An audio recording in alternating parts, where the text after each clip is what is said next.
एक घना जंगल था जहाँ सुबह सूरज मुस्कुराता हुआ निकलता और परिंदों की आवाज से पूरा जंगल जाग जाता। उस जंगल में रहता था चिंटू, एक छोटा सा हाथी। चिंटू बहुत प्यारा था, लेकिन थोड़ा सा अकेला। सब जानवर अपनी अपनी टोलियों में खेलते, बंदर पेड़ों पर उछलते, हिरन तेज दौड़ते और शेर अपनी शान में चलते। चिंटू दिल से चाहता था कि कोई उसका सच्चा दोस्त बने।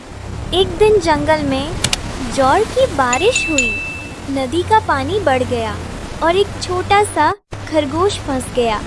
सब जानवर डर गए, लेकिन चिंटू ने हिम्मत दिखाई।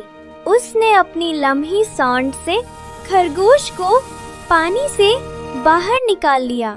खरगोश खुशी से बोला, तुम सिर्फ बड़े नहीं, तुम्हारा दिल भी बहुत बड़ा है। उस दिन से चिंटू अकेला नहीं रहा, पूरा जंगल उसका दोस्त बन गया। और यह कहानी हमें यह सिखाती है, सच्ची दोस्ती कद से नहीं, दिल से होती है।